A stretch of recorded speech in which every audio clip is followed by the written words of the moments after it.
I had said in the last video that WWE13 was the last THQ and Yuke's game, but that isn't entirely true. You see, halfway through 2013, THQ had declared for bankruptcy, which meant that the WWE license and Yuke's developed games were up for market, and thus 2K swept in, grabbed the license, and 2K14 exists because of that. But did the bankruptcy affect 2K14 in any way at all? Well, let's have a look at 2K14 and see how it holds up in 2025.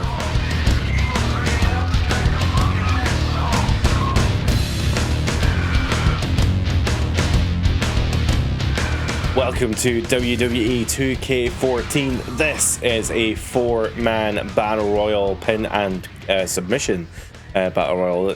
Typically when you do a battle royal, it's like over the top rope, but we are doing one here that is pinfall and submission so that I can talk to you wonderful people just for that little bit longer. So I hit random 4 times and it selected Dean Ambrose, Triple H, 6, and Bret Hart, of course.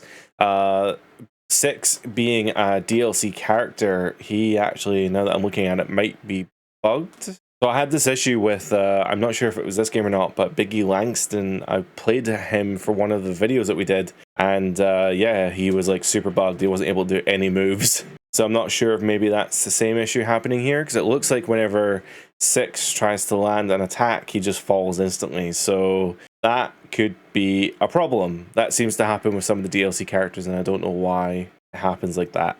Okay, well, as long as 6 doesn't get any offense in, we should be okay. Let's have a chat about some of the characters here. We are at WrestleMania 29. I think 29, 28. Can't remember the numbers. This is the New York, New Jersey one, headlined by The Rock Cena Part 2, which I affectionately call Twice in a Lifetime. And of course, famously, CM Punk faced The Undertaker after Paul Bearer's unfortunate passing. Although saying that, CM Punk hated that match. Well, I think he was proud of what him and Taker were able to do, and I think he might be proud of the match, but I don't want to speak for him, I don't know him. But yeah, he famously, you know, was super mad about being in the not being in the main event of WrestleMania and instead facing The Undertaker. Imagine being mad at facing The Undertaker at WrestleMania. That's just insane to me. Triple H at this WrestleMania, I don't remember what he did. In fact, as I said that, now I do. He faced Brock Lesnar in one of his returning matches. Brock did return in 2012 or 2013 and had sporadic matches here and there against some people, but he was not full-time. He just kind of popped up and did some matches at that point, and he was here for that WrestleMania. I remember this is I'm pretty sure this is the match Brock. Maybe I'm wrong, but again, chat will keep me right. The comments down below are always on me when I'm making these kind of statements. Bret Hart famously not at this WrestleMania because Goldberg kicked him in the head back in the 90s, but Bret obviously being a big part of WWE and WrestleMania for the longest time, and X-Pac also not part of this WrestleMania. So I've just kind of picked a random eclectic group of people who have, well, I say picked, the machine picked it for me, I didn't do anything. Triple H with the pedigree on Bret the Hitman Hart. Down with the pedigree, that's an awesome animation as well, I like that one. Going for the pinfall, that's a 1, that's a 2, and we don't have elimination. I thought we were going to have our first elimination there, but not yet. As mentioned, THQ did go bankrupt during the creation of this game, which meant that a huge chunk of development had started on this game in the previous year, I presume, and then as the money kind of dried up, they didn't really know what to do, and I remember at the time this huge discussion about whether this game was even going to come out or not. And thankfully, you know, 2K at the time, thankfully 2K were able to pick up the license, because I remember a lot of people talking about who was going to pick up the license at that time, and there was a lot of discussion about perhaps EA picking up the license to be, you know, make the game a bit more like FIFA. And you know, I think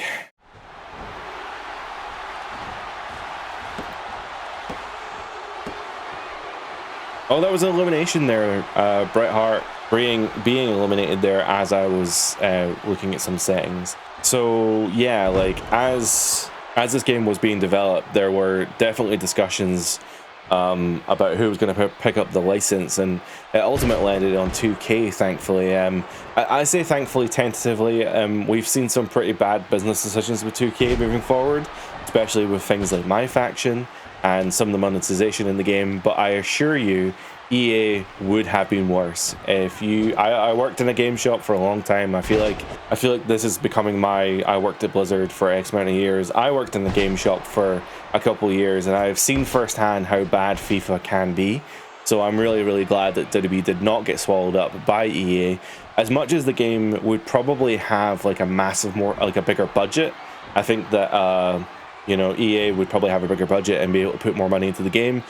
Ultimately, it does lead to more monetization, and I think we would end up having a much worse game as a result. But 2K14 isn't a bad game. I mean, looking at the game now compared to WWE13, you're probably looking at it going, yep, this looks like a WWE2K THQ game, and that's because it is. There really isn't much to be said about these games. WWE12 came out, and as I mentioned before, is a foundational release. It's a great game. It set the foundations for several of the games moving forward. WWE13 built upon that, obviously, with the Attitude Era mode, and it really culminates in this 2K14, the 30 years of WrestleMania. This game does contain 30 years of WrestleMania to celebrate WrestleMania 30. In fact, yes, this is WrestleMania 29 because WrestleMania 30 is a thing in this game.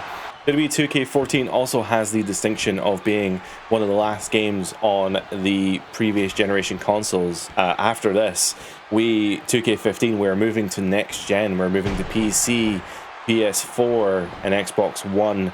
As Triple H hits the pedigree on X-Pac there, or on 6, sorry, he kicks out at 2, which is kind of annoying because he can't do any offense. But yes, we'll be moving to the PS4 shortly after this, or well, we'll be running it on PC, but regardless, you're going to see that 2K15 is the first game developed by Visual Concepts with collaboration from Yuke's.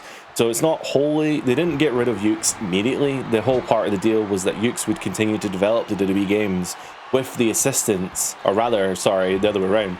Visual Concepts would take over the leadership on the games with assistance from Yuke's. So for the first couple of years anyway, Yuke's would continue to develop the game, whereas Visual Concepts would do things like graphics and integrations and all this other stuff, motion capture and all the rest of it. So, and there's no denying that, you know, we'll get into it more in the next video, but 2K15 definitely looks good. But in terms of gameplay, I think they really didn't do it any justice. I think what I'll probably end up doing as well is comparing the PS4 version to the PS3 version of 2K15 because of how different they are. 2K15 on previous gen, on PS3 and 360, just being an evolution of this game, whereas on 2K15 on next gen is very much a whole new game with a whole new system. And as a result, a lot of the features that we're going to talk about shortly in this game actually got removed in the next game, 2K15, because they were rebuilding the game. So foundational games, as I like to call them, not always great. They're not always good because even though it's foundational and there's a lot of much needed additions and framework done to the game, in some cases like 2K15, they do have to remove a lot of features to get there. The only thing that's bothered me about 2K is how long it's taken to get back to this point. So I would argue that now, as of 2K25, we're actually back to the point we should be with these games. A lot of the features that were removed in 2K15 are finally back in the game 10 years later in 2K25, and I feel like it's only now, 10 years later, that we're finally back at a point where I can say the game is finally evolving and we're no longer just catching up, because the last 10 years has felt like catching up to features that were already in the game to begin with, and now we're finally in a good place. I'm sorry, this is a completely different rant that has nothing to do with 2K14. I'm just making a point to say that 2K14 is the last Yuke's developed game, and 2K, as good and bad as they can be, they've been in a rough patch for a couple of years, and as fun as the games have been the last couple of years, there are definitely really big talking points moving forward from this game. Even though we have a lot of good things to say about this game, we don't have a lot of good things to say about some of the games coming up in the next few weeks. What happened? What happened, Triple H? How did he get there? How did that happen? I was looking away for 2 seconds and now he's in this position. What happened? Oh my god, he got landed on by Ambrose. Okay, well, I mean, that breaks him out of the animation. That's sick as hell. Great, Triple H is now frozen again. I think the DLC, because I've had this issue before with Biggie Langston, I think the DLC breaks the game in wonderful ways. So hopefully this eliminates 6. He didn't, he kicked out. I don't think this match can end because the DLC is broken, so I think I'm gonna have to I think we're just gonna have to leave this one, sadly. That's super annoying because every time I play 2K14, I feel like something weird happens. Like there was that one time in the Cena Cody video that we did where the stats were broken and just like the match just never ended. It took over an hour to finish. So I've adjusted those stats now, which shouldn't happen again, but I don't know why this seems to keep happening with 2K14. I'm gonna have a look and see why the DLC is broken though. But in the meantime, let's talk about the roster, shall we? So starting off, we have Alberto Del Rio, we have Antonio Cesaro, Big Show, Brock Lesnar appearing once again. We have Brodus Clay, who has reverted back from his Funkasaurus days and back into the badass days of Brodus Clay. We have Chris Jericho, Christian, I didn't think he appeared in this game at all. We have CM Punk, who is next year is his last game, so this is not his last game just yet. We have Cody Rhodes with the Mustachio Rhodes over there. Damien Sandow, maybe not doing Mizdow just yet, I'm not entirely sure, he only has the one costume, but Damien Sandow, underrated talent by the way, amazing guy. And yeah, very, very cool. Daniel Bryan, this is the beginning of the yes movement, right? He's doing the Team Hell No stuff. He's getting the no and the yes over. And in the next year, that's going to skyrocket in the biggest way possible. We have Darren Young, who I know this was a meme at the time, but genuinely, he looks the spitting image of John Cena. It's so weird. But yes, Darren Young makes it into this game. The primetime players are here. We have David Otunga from Nexus fame. This is the first game to feature the Shield as well. So Dean Ambrose, an overall 94. What the fuck did he do to deserve that? Now, admittedly, the Shield were undefeated for their first like year and a half or 2 years or whatever it is. So I can understand why their overalls are so high. But yeah, I remember at this time there wasn't a lot going on in 2K in 2014 or 2013. But when the Shield turned up, I knew shit was about to go down, and I loved every single minute of them. And every match that they had was just amazing. Every single Shield match you can go back to, and they're all just magic. They did amazing work back then. We have the returning Dolph Ziggler alongside, oh my god, Drew McIntyre, part of three-man band. This is probably not a good time for Drew McIntyre, given where his career ends up. We have the Great Khali, who's got like a bit of a pump going on there. He's pushing out his chest with his airbrushed muscles. We have the leader of the band, Heath Slater. He is the man, of course. We have Jack Swagger returning. Jinder Mahal, the third person in the band. He's the drummer. Nobody really pays attention to him. We have John Cena, of course, at 95. That's insane to think that Dean Ambrose is so close to John Cena. We have Justin Gabriel returning, of course, mid-Carter, sorry. Kane, who was having a very good role at this time. He was having a good run with Team Hell No, so that's cool that he makes it into the game here as part of Team Hell No.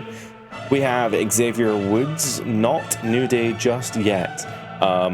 This game does feature Big E as a DLC character, so spoilers. But we have another Mark Henry appearing here, The Miz, the Randy Orton, the Rey Mysterio, The Rock, and of course the debut of the Roman Reigns, the big dog. It's funny actually that his overall is 88, whereas Dean's is 94, was it? I can only imagine that's because Ambrose had the United States Championship at one point, and Roman, I don't believe, ever held the singles title. He was like the tag team champion at that point, so that could be why.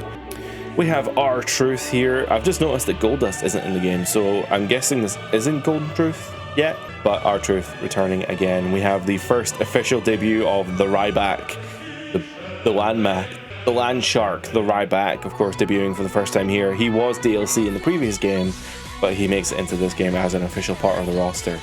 We need to make sure we use Ryback in the match at the end of the video.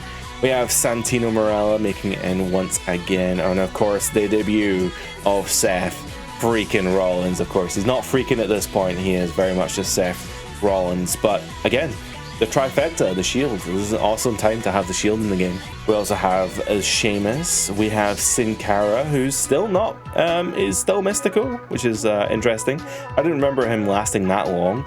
I always thought it was interesting that he made it into these games, considering that he was never on TV in the first place. We have Lord Tensai, who seems to have dropped the Lord part and just become Tensai. We have Titus O'Neil, who is part of the Primetime players, as mentioned. We have Triple H. We have The Undertaker, Wade Barrett, and Zack Ryder. So you'll notice that a lot of those people there in that modern day roster are pretty much people from last year. It hasn't really changed that much. But much like WWE13, the roster is separated in top and bottom. So the bottom part are people who were in the 30 years of WrestleMania. So these people are going to encompass 30 years of history, and there are some duplicates in there, but we're going to go through them one by one. We have the return of Andre the Giant, of course. WrestleMania 3 being like one of the biggest moments in WWE history. Andre rightfully deserves to be here. We have the Animal Batista. I don't know where this Batista's from. We need to replay the 30 years of WrestleMania to find out where that Batista's from. We have the Big John Studd. I keep saying the Big John Studd. He is here from the Body Slam Challenge from WrestleMania 2? WrestleMania 1? Oh man, I can't remember. We have Big Show Retro. He's looking a little bit Paul White, but he's still Big Show. That's fine. We have Bret the Hitman Hart here. We have a retro version of Brock Lesnar, a retro version of Chris Jericho. We have Diesel, very much not Kevin Nash, just a Diesel. We have a retro version of Eddie Guerrero as well. We don't have a modern version of Eddie Guerrero now that I'm looking at it. We have Edge here as a legend, but he isn't like a retro version. He's just his retirement Edge. We have Goldberg appearing in the base roster for the first time in a long time. We have two versions of Hulk Hogan. We have the red and yellow Hulkamania brother, and then we have the Hollywood NWO for life Hogan there. Rest in peace. You know, don't like him as a person, but I gotta respect everything he did for wrestling and WWE in general. We would not be here talking about WWE if it wasn't for Hogan, and genuinely for that, thank you. JBL here as a legend. He is, of course, the longest reigning champion in SmackDown history or something to that effect, so I guess he deserves that point. I'm sure he's probably there from his WrestleMania 21 match. Is it WrestleMania 21? JBL doesn't have that many WrestleMania matches. It should be easier for me to remember this. I'm sure chat will keep me right. I'm sure he's in the 30 years of WrestleMania mode, so there'll be something I'm missing there, but it's definitely JBL. And I can only think of, did he not face Batista for the WWE? Was it not Batista that beat him at WrestleMania 21? Maybe I'm wrong about that. Because John Cena won his title, but John Cena won his title from... Unless John Cena won his title from...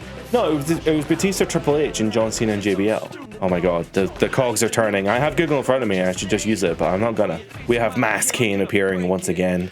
We have King Kong Bundy, although weirdly enough, King Kong Bundy's render in the image, in like the selection thing, is like his game render, whereas everyone else seems to have like their real life renders that are slightly airbrushed. We have Mr. McMahon returning from the Attitude Era. He's a big part of WrestleMania, we can't deny that. We also have Mick Foley returning, Randy Savage, Razor Ramon, Ric Flair Retro. Interesting, considering there is no Ric Flair baseline, but whatever. Oh, sorry, there's Ric Flair baseline.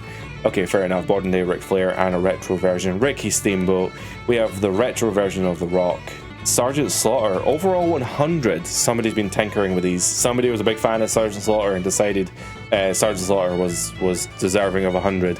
Maybe that's why Dean Ambrose overall is 95. Maybe it's not supposed to be that way. We also have a retro version of Shawn Michaels and a current version of Shawn Michaels. We have Stone Cold Steve Austin, Ted DiBiase, Triple H Retro. God, we need to try that model out as well.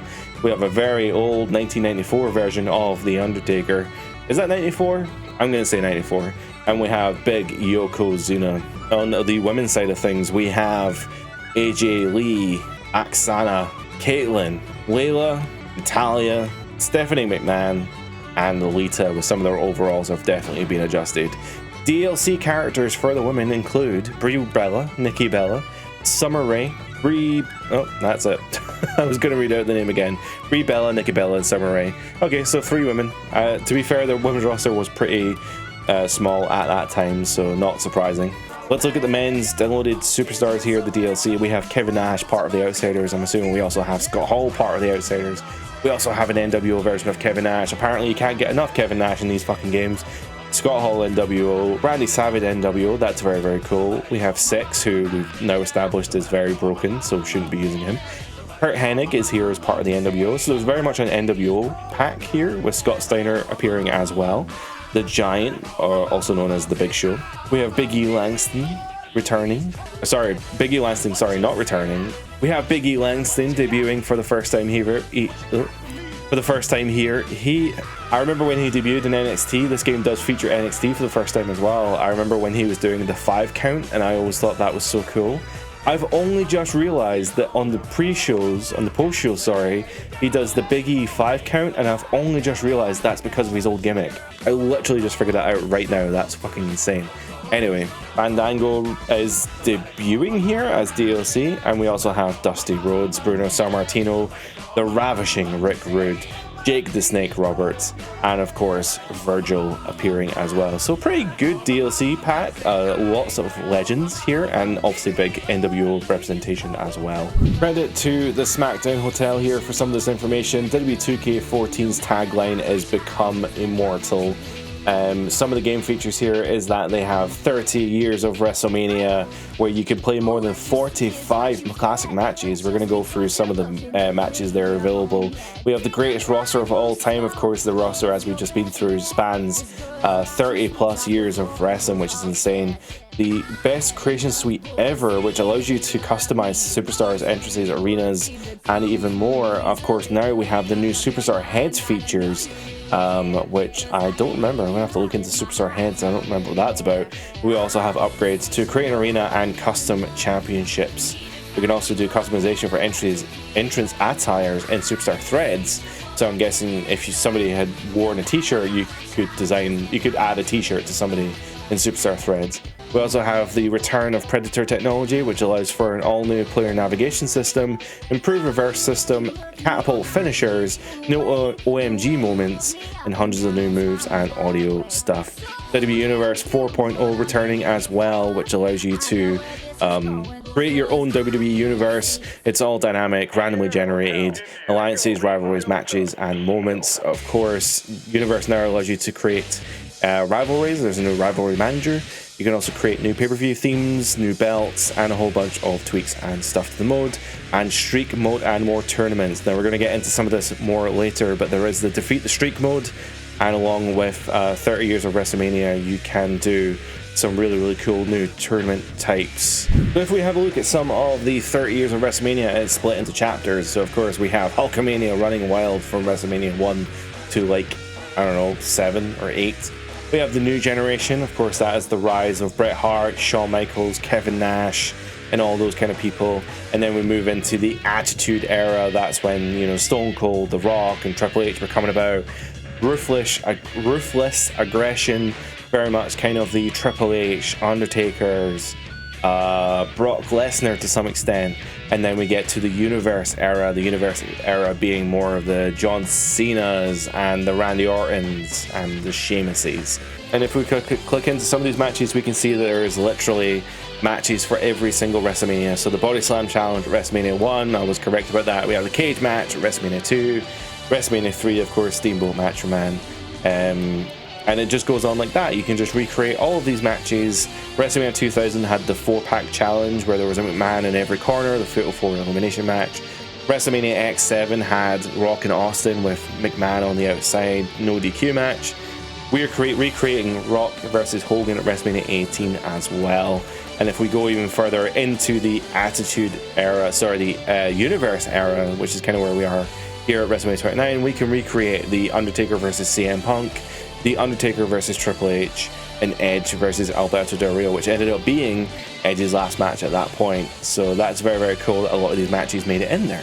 Of course, we have to mention as well, there was a unique mode designed just for this game that is called The Streak. I've always known it to be called Defeat the Streak. I don't know if that's just like a weird thing in my brain. Oh no, it is, yeah, Defeat the Streak here and Defend the Streak. So what you can do is you can play as any character in Defeat the Streak mode, and you'll be facing an super powered Undertaker, and I mean super powered. He's really hard to beat.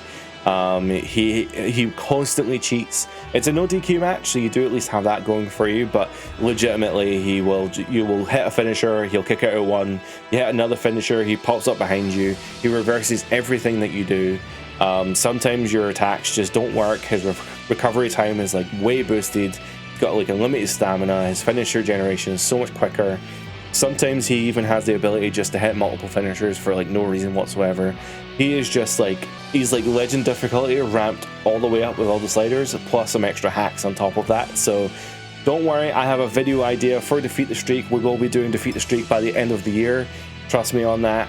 I'm very excited to play it, but it just means you won't be seeing it here, unfortunately. You also have Defend the Streak, which I had forgotten was a thing, but you can choose one of the Undertakers, and I believe it's like a Slobber Knocker mode, so basically you just start as the Undertaker, and you try and defeat as many people as you possibly can within either a time limit or just until you get defeated. So theoretically, I guess you could probably end up beating the whole roster. I don't know how long that goes on for.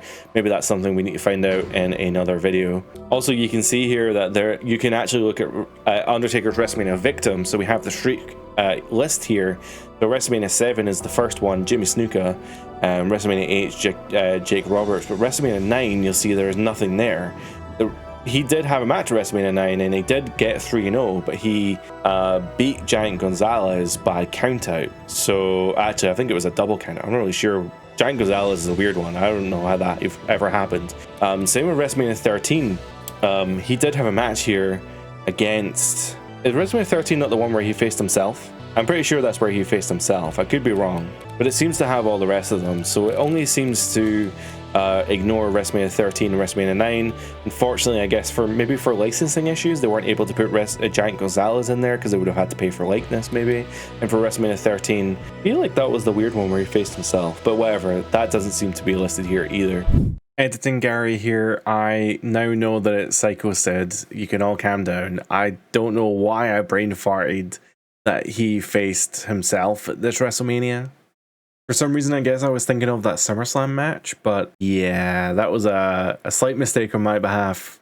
It's Psycho said, he faced Psycho said at WrestleMania 13. Sorry about that. Back to the video. Going into the other game modes, we have WWE Universe mode. We have Justin Roberts. Okay, he wasn't on my list. I don't know why. Paul Heyman? He wasn't on my list either. Okay, I guess my game save is like super weird. But you see now that these matches are notated by rivalry matches. So these are the matches you know that will be playing cutscenes, or they'll be playing some kind of... There'll be some shenanigans or something that indicates that you want to play this match because something will happen, something cool could happen. Although you can get cutscenes in the other matches as well. The rivalry matches are the ones that are going to pay off at the pay-per-view. And talking of the pay-per-view, we have the option here to go to the full calendar here, and we have all the way to WrestleMania. If you go to customize universe, this looks like a new menu this year. You can edit the calendar. So if you want to add a show on Tuesday, and you can make a minor or major show, the only difference between a minor and major show is that a major show has its own title, its own roster. Minor show is more like your superstars or a main event. It just kind of pulls rosters from other people, and you just kind of have these like matches that don't really do anything. You can also create pay-per-views now, so you can create pay-per-views by selecting the Sunday in the month, and you can customize whatever pay-per-view you want. You can also choose a theme, so themes being the match specialties in the universe mode. So if you wanted, again, if you wanted a pay-per-view to have a steel cage match or a Hell in a Cell in the main event, or if you wanted a King of the Ring, you can do that here through the themes, which is very, very cool. This theme is super cool as well. You can create a pay-per-view theme of Inferno, so the main event will be an Inferno match. We also have the options here to customize lots of things here in universe mode, such as automatic injuries and storylines, crowd reaction changes, and all the rest of it. So very, very cool. I need to do a video where we basically sit down and play the universe mode for each game and see like specifically what the differences are. That could be a really good idea. So maybe I need to write that one down, get that done. WWE Creations, of course, one of my favorite things to do as well is create an arena. So let's have a look and see how Create an Arena has developed over this year. So we have the stage designs this year. So of course we picked the Raw 2002 arena last year, or in the last video, and we can have a look now at how we can customize that arena. It might just be the same as previous, where you can only select the base arena and change like the graphics and lighting and stuff. But it'd be really cool if you can actually select the parts now. No, you still can't select the parts, unfortunately. So yeah, not really much has changed in terms of creating an arena, unfortunately. This is the reason I always focus on creating an arena. It's one of my favorite modes in the game, so I really hope that they continue to evolve it over the next couple of years in the current games. But it's also really interesting to see where it has come from. So I didn't realize that in WWE12 you could only adjust the ring.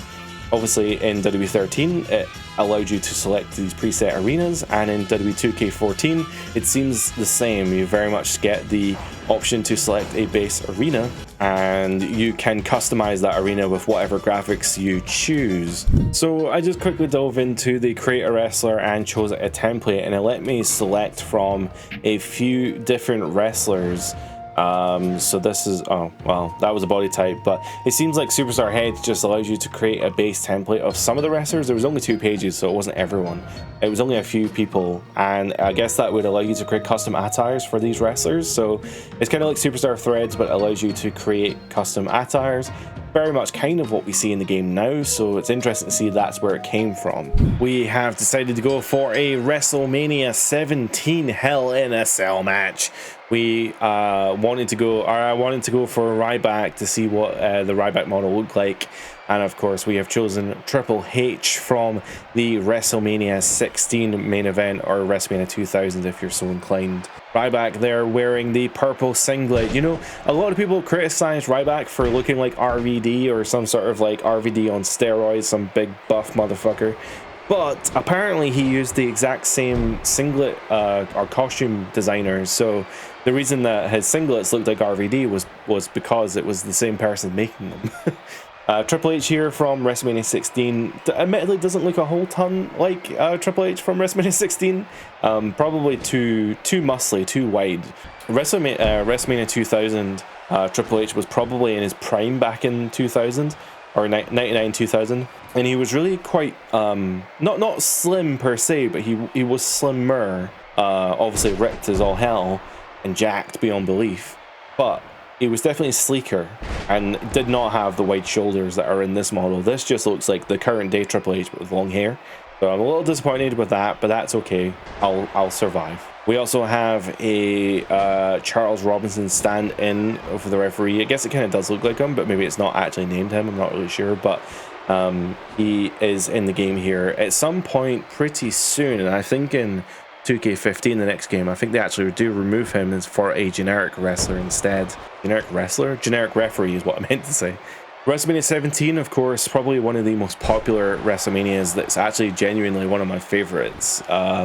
The undercard wasn't great. I think like Regal has a match with I want to say like RVD or something, I can't remember, but I didn't think they were great. One thing I really did like though, Christian has a match as well, and he has a big old tantrum. There's also the hardcore triple threat match between Kane, Raven, and Big Show, and that goes all over the arena. And of course the main event of Rock and Austin, with Vince being the special enforcer, is cool as hell. When the fuck have you ever seen Triple H do a springboard? I have never seen Triple H do a springboard. This game is inauthentic. Get rid of it. Everyone telling me that this game is realistic and it's the best game in the series, and you're telling me that Triple H could do springboards like that? I've never seen that in my life. Although I would, now that I've seen it in the game, I'd like to see it in real life. Not nowadays, not nowadays. He can keep his heart.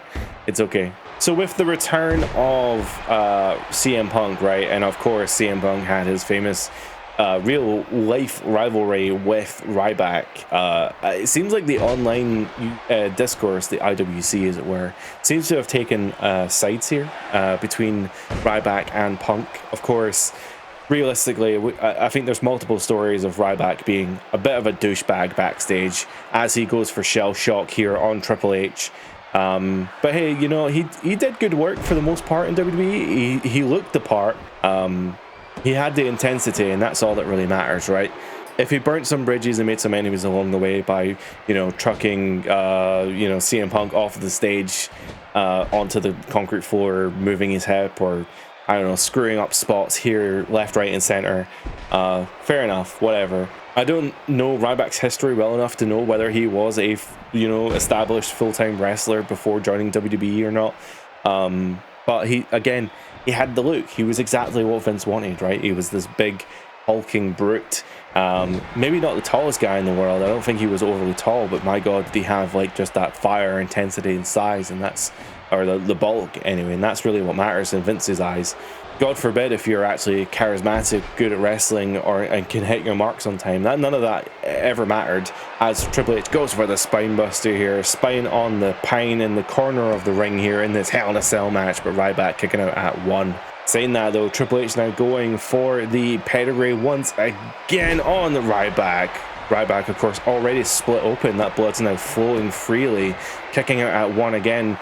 Are we going to have this situation again? Admittedly, this is probably my fault. I did put the match experience on quick, which means that you do generate finishers a little bit quicker. So really, this is all my fault. It's ultimately always my fault. Oh, and a low blow from the Ryback. That's taking shortcuts right there. I know that it's a Hell in a Cell match and it's no disqualification, but that's just not uncalled for. I like how this video has kind of become a bit of a Ryback appreciation video. I've just been glazing Ryback.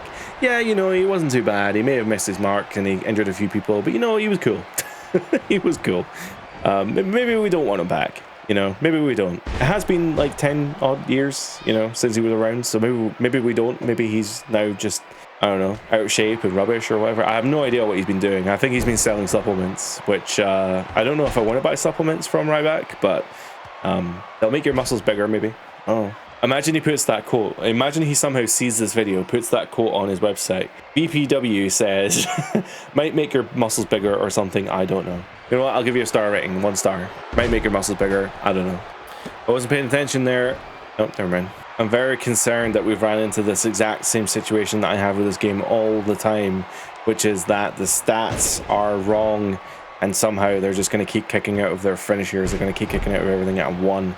If Triple H hits another finisher and Ryback kicks out, I'm ending this match. I'm not sticking around to see the end of this match. With that being said, Triple H with the momentum on the spine buster. Ryback kicking out at 2 now, so we're getting there. I think Triple H now in the position. We're almost the exact same camera angle as we were before. Triple H with the pedigree, taking Ryback down. Of course, that has to be... It's not it, for fuck's sake. This fucking game, every time. Every single time. You know what? Okay, going for Shell Shock. Maybe Shell Shock is enough. Take Triple H down. Is it going to be enough to take Triple H down? We kicked out at 2. Kicked out at 2. All right, guys. I'm gonna stick around for one more finisher. One more finisher. Now I'm done. Triple H attacks the open wound on Ryback's head, making him bleed even more Ryblood. That was a massive clothesline from Ryback, going for the pin, kicked out at 1. Fuck me. That looked like a Shell Shock. That could have been a Shell Shock. Is that going to be... No, kicked out at 1. Never mind. Alright, I have opted to restart the match. We are now at WrestleMania 24. I've reset their stats because I think they had far too many hit points, and I think that's why they were kicking out of everything at 1. This is the exact same problem that I had with the Cody Cena video. So I need to go through everyone in the roster, including some of the modded people that we've got in there. For some reason, we have the ability to use the referee and some WWE crew, the Justin Roberts and others. I don't know why they're even in there, but I need to reset all their stats so that all their hit points are actually reasonable and that the matches don't go on forever. But we have restarted the Hell in a Cell match here. So Ryback back to full strength. We have now skipped forward, you know, X amount of years to WrestleMania 24. Still Hell in a Cell match, still Triple H Retro WrestleMania 16, and we still have the Ryback here, but he's no longer covered in blood this time. So we're going to see how this match plays out and who can get the win here, and if Ryback can dethrone the King of Kings, Triple H. Triple H here with the offense, of course. Triple H being the one with the most experience main eventing multiple WrestleManias at this point. Ryback still in his career, as mentioned prior, never main eventing a WrestleMania, and perhaps that was for the best. I don't know, his WrestleMania catalog probably not the best, I'd imagine. I feel like he got a tag match at some point, and I don't know about any singles matches, but you know, something tells me he may have faced someone like Kane or Mark Henry or something to that effect at one of the WrestleManias. Saying that though, his WrestleMania streak is about to come to a very quick close there. Reset the stats and Triple H wins with a spine buster. It's over before I can even finish my sentence. I'm gonna have to reset everyone's stats in this game, and that's gonna take me fucking ages. With that being said, that is the end of today's video. Did you enjoy WWE2K14? It is very much the last of its kind. Moving forward to WWE2K15, we're gonna see some mighty big changes coming up. But I think for what it's worth, 2K14 has a very good reputation. I think a lot of people online like it. A lot of people say it's their favorite. I personally like 13, but that's because I grew up in the Attitude Era. But yeah, comment down below what your favorite part of 2K14 was. If you've ever played 30 Years of WrestleMania, please let me know what your favorite match of that was, and perhaps we will play it very, very soon on Season Sundays. With that being said, thank you so much for watching. I hope you enjoyed. If you did, please consider liking and subscribing. It all helps the algorithm. It helps boost the channel. We're doing really, really well, and I'm very happy to cultivate this very small community of wrestling fans to play some of these older wrestling games. With that being said, I hope you have a great day. Bye for now.